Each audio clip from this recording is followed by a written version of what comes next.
replace on a rolling basis. So I do that throughout the week, and then once a week I dump everything out, do like a deep clean with a mixture of white vinegar and water, and the vinegar is to neutralize the ammonium-based urine. So kind of takes the smell out, and then rabbits will see like, ooh, this is brand new. So they're gonna jump in the litter box and like re-christen with it again. So if it entices them to jump in and use it all, that's totally great. But yep, wood fuel pellets, 40-pound bag for less than $5. All right, and so any paper or wood-based, paper-based litter is acceptable. You may hear of other things like corn litter, pine litter, cedar shavings, clumping litter, cat litter. None of those. Like, don't even think about that. So, like cat litter, it gets a little dusty, so that's not good for the rabbits' respiratory systems. So a lot of people, I get questions about that, and the answer is no. Just stick to the paper-based litter, kind of like what I described there. And then also litter, and you can compost that. Rabbits are vegetarian, so everything they eat is all natural. So their teeth make a really good fertilizer too. So if you're into that, okay. All right. So I'm going to breeze through a little bit on spaying and neutering. So many benefits to spaying and neutering. We talked about their propensity to overpopulate, but the other reasons for spaying and neutering include, or the other benefits include medical benefits and behavioral mitigation benefits.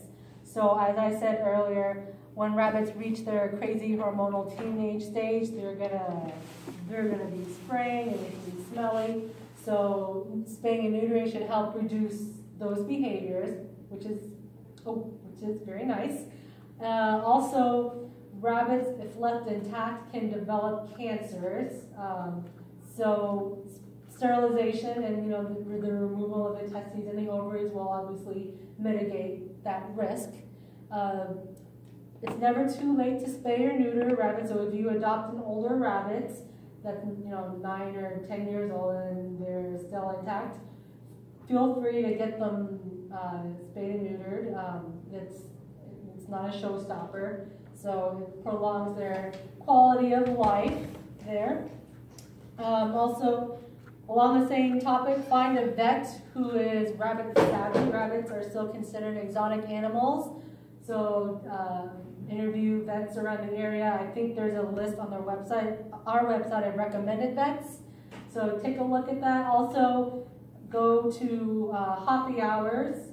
Though a lot of people go there, you may find people who live in your area. They may recommend things, vets to you. And if you don't know about happy hour, those are events hosted by NCRS.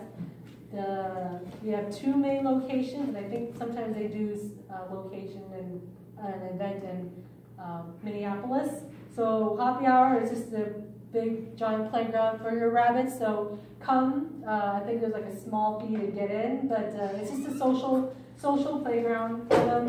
The only requirement is clean bill of health, right? We don't want any contagious disease spreading among the rabbits, and also your rabbits should be spayed or neutered, just so that it's just less stress on your rabbit or other rabbits. And then we go by the honor system, so you don't need to bring the vet comments or anything. So just honor system and as far as vouching for the health of your rabbits. Okay, any questions? Nope. Okay, we're about 2/3 of the way through at least.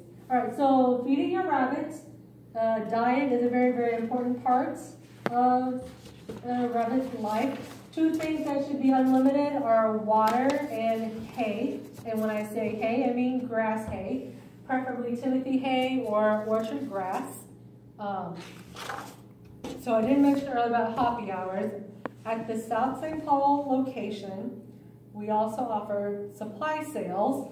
And what that means is we buy hay in bulk, and then we pass the savings on to you.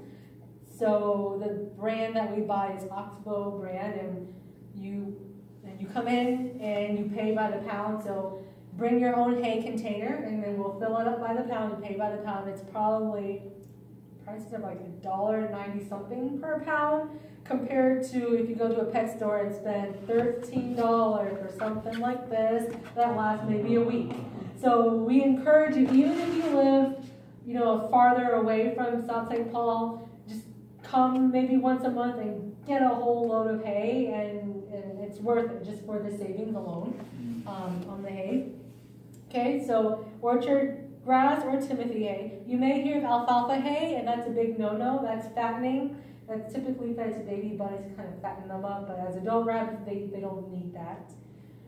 Pellets are are essential part of their diet, but it should be limited. So the general guideline is a 1/4 cup for every 5 pounds of body weight, but defer to your vet because if your rabbit's a little overweight or underweight, that can flex according to the health of the rabbit. And yeah, so we want to make sure that pellets are rationed out accordingly because that's something that they can get overweight on. We'll talk a little bit more in a couple of minutes about overweight rabbits. So continuing on their diet.